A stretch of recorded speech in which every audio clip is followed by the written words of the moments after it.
Hello again. Yes, I shaved my beard, but I'm wearing my hat so you can still recognize me. I wanted to give you a little bit of a rundown of the part of Faust we read last week. Seemed like there was a good bit of confusion about it on the discussion boards, so I want to give you kind of an overview of what happened in the first part of the story, and then a little bit of a clue about what's going to happen in the next section that we'll talk about this week. And then we'll also have another video that will talk about some of the other readings that we have this week.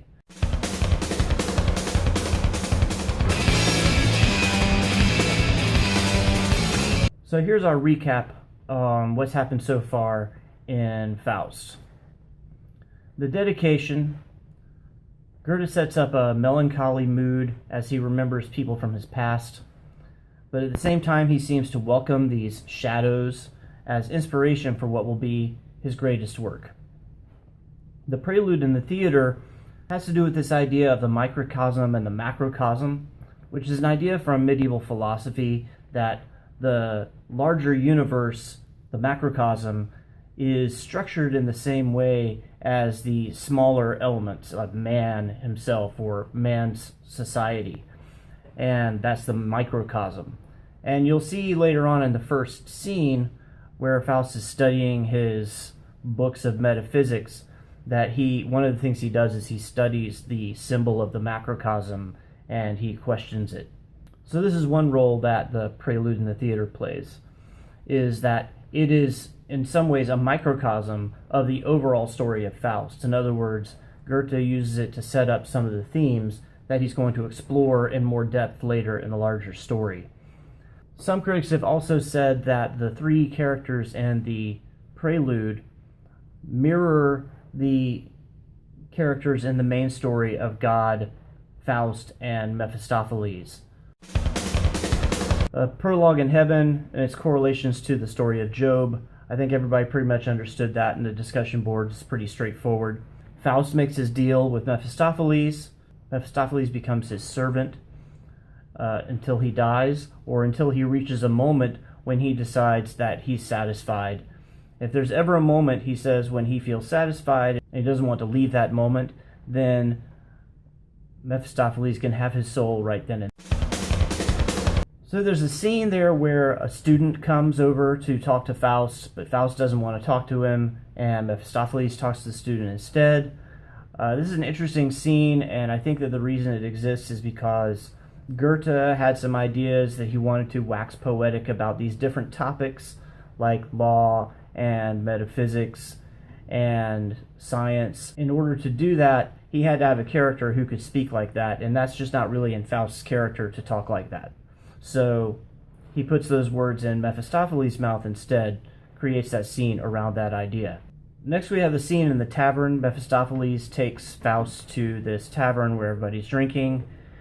He does these party tricks where he basically hypnotizes everybody into thinking they're drinking their favorite type of wine, no matter what they're really drinking. Then he makes them think they're on fire, and then he makes them think that they're a vineyard. Faust doesn't find any of this all that impressive. He gets bored, he has to leave. So then Mephistopheles takes Faust to see this witch. And the witch gives Faust a potion that makes him look 30 years younger.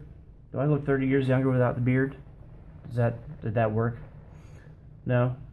Not only does he look 30 years younger, but he's going to find every woman beautiful. He finds the witch beautiful, and then the first person he's going to meet is Margaret, also known as Gretchen, who's just a plain regular working class girl, but because of this potion, Faust falls head over heels for her.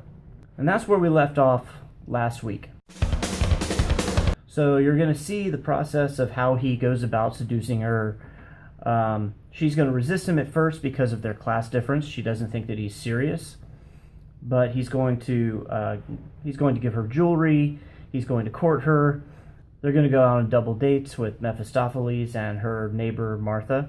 And at some point, Gretchen is going to ask him what he thinks about religion. And this is kind of an important moment because he's going to evade the question.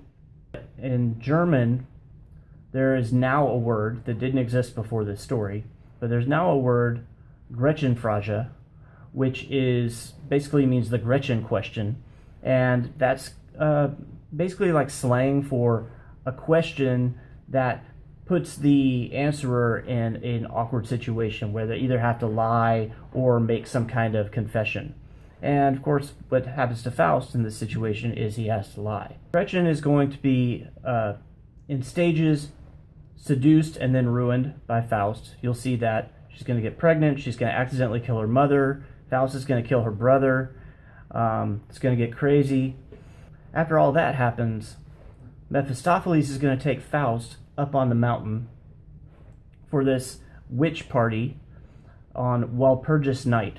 It's part of German folklore that on the night between the end of April and the beginning of May, all the witches of Germany kind of gather together on this mountain, have a big witch orgy.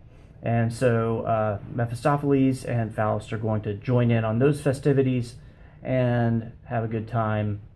And they're going to see there's going to be a little play that the witches put on that's kind of based on Midsummer Night's Dream. And it's another one of these opportunities for Goethe to wax poetic about a number of different subjects. Then we'll be at the ending of part 1.